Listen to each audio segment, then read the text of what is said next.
Annotating a text.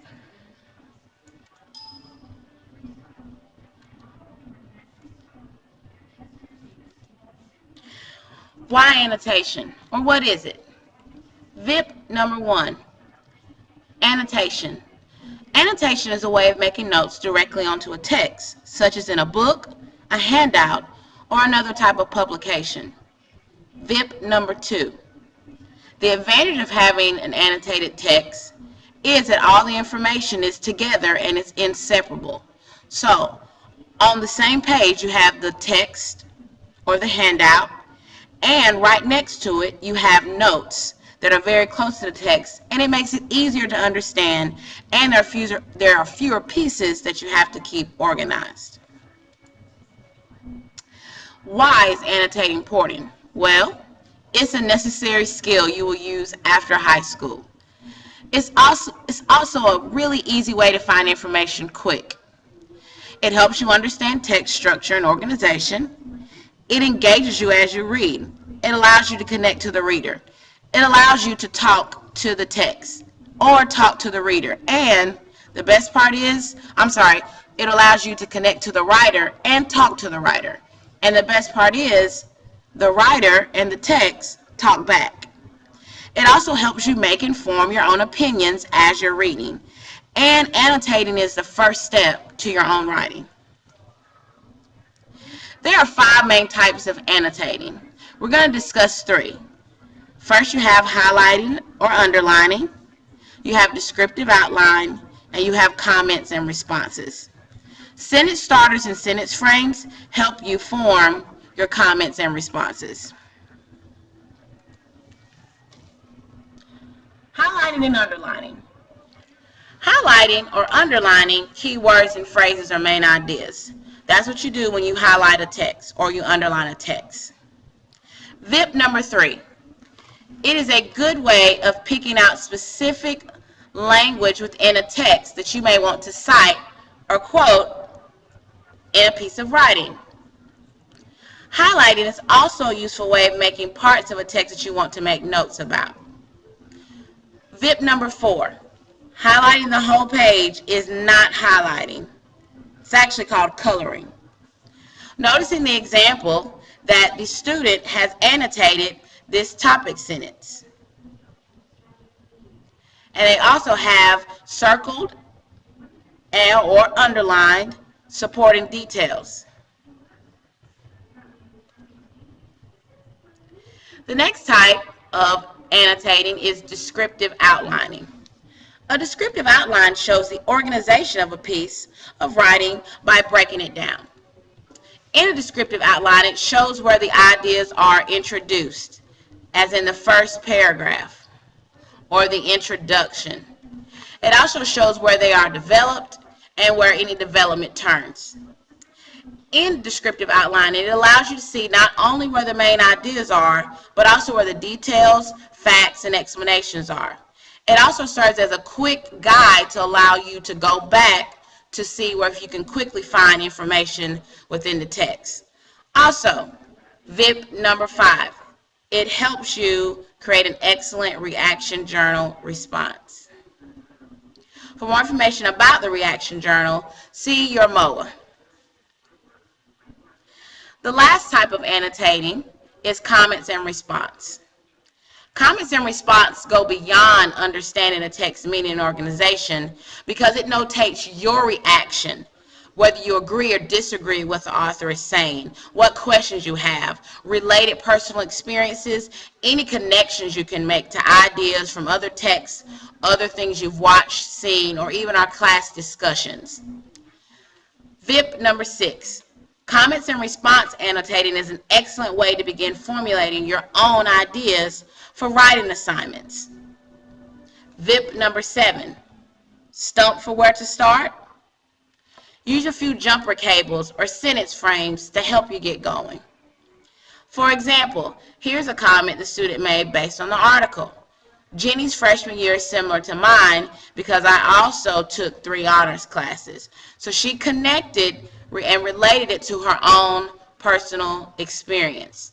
Here's another comment. Hung claims parents shouldn't pressure you. which I disagree because a parent's job is to pressure a child to do well academically. So she is disagreeing with the author's text and forming her own ideas. So, how do you annotate?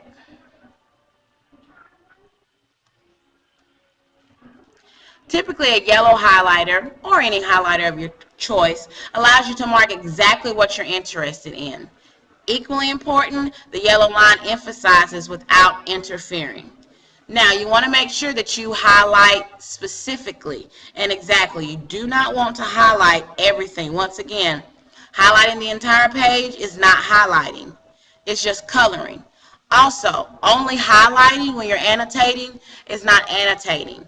Annotating means you literally are notating the text. So you have to also highlight and also take notes, either in descriptive outlining or in comments and responses. Here's a good rule of thumb. When you highlight whatever seems to be key information. Do not over highlight. And while you read VIP number 8, use marginalia, marginal notes, to mark key material. Now, marginalia can include check marks, question marks, stars, arrows, brackets, written words, and phrases. These are your notes. You're typically the only one that's going to understand them or even look at them. So create your own system for marking what's important, what's interesting, what's quotable, questionable, and so forth. For example, when I annotate a text, I always put quotation marks around something that I feel is quotable. If it's interesting, I put an exclamation mark. And if it's something I disagree with, I put a sad face. Here's an annotation example. Now, as you can see here, this student numbers main points, i.e., looks like they numbered every single paragraph. They also took notes in the margins, here and here, and then look, they made a response to the text right here. And as you can see, this student did not over highlight. However, one remark for feedback I would do is make sure they notate why they're highlighting this passage. Well, let's go back. If you look, as you can see, this student has color-coded their notes. So as you can see, the pink means a statistic or other. So clearly this student is highlighting statistics in pink. Looks like they're going to be highlighting blue for something and then green for another. And then looks like 1 star is a statement, 2 is it's repeated. And then also, here's a good rule of thumb. As you're reading it, and we're going to get into this later, go ahead and notate the tone. Remember, tone is how the author feels about the subject. Mood is how you feel. So, the following instructions will help you annotate. So, as you annotate, you try these. So, highlight key information. Take marginal notes. Keep a list of key information. Write a brief summary. I would not list vocabulary words on a separate note or page, and I would not write an alternative title, but those are some key points. Here's some more additional annotation guidelines. Read with a pen or pencil in hand. It helps you focus and stay alert. Once again, create your own code or symbols. Be consistent with your system. Abbreviate using things such as brackets, stars, exclamation points. We've already went over this. Keep a list of characters and their traits. You can do that, but once you've been annotating for a while, and we're going to practice this, you'll develop your own symbols. Look for patterns. What ideas do you see repeated? What connections can you draw? If you have multiple color highlighters, this would be a great way that you can highlight those connections and highlight those ideas that repeat. Have a conversation with the text. Talk back to it. It will talk back to you. Ask yourself questions as you begin the text. Typically, when you have a text, there's always going to be some type of purpose or big idea that goes along with the text. Try to find the answer to that question as you're reading. Try to make a quick note on the top of the page indicating the most important there. Also, take a look at the title, VIP number 9.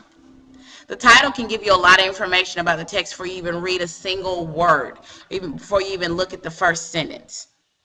And then always ask questions. Good readers do not zip along without stopping to monitor their comprehension. They stop to think and to note what they don't understand. And then lastly, if you read something you really just didn't understand or you have a question, write down the questions you would like to discuss.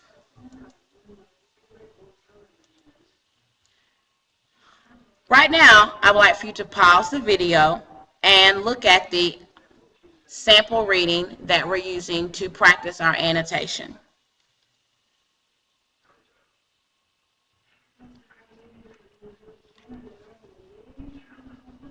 So, now that you've annotated a text, review your annotations on the reading.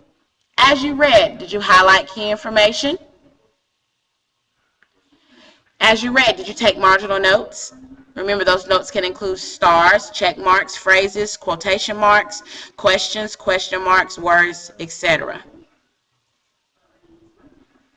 Did you keep a list of key information with page numbers on a separate post-it note or sheet of notes? Remember, if you didn't, that's okay. This one is kind of optional. However, this will help you find information quickly when you study for a test. So maybe on the side or on the back, you can outline it. Did you write a brief summary at the end? What about an alternative title? Remember, that's always, sometimes that's a good thing, sometimes not. Typically, it's not really needed. And did you circle or list vocabulary words? I wouldn't necessarily list the vocabulary words on a separate page, but what I would do is circle the vocabulary words and then maybe have an arrow going to what the meaning is, or a question mark if I want to ask the teacher what the word means. Active reading annotative. Here's just some more guidelines. Underline important terms. Circle definitions and meanings. Write keywords and definitions in the margin. Signal where important information can be found. Write short summaries in the margin. Write the questions in the margin. Indicate steps in a process by using numbers in the margin. Or, as you are reading, number each paragraph.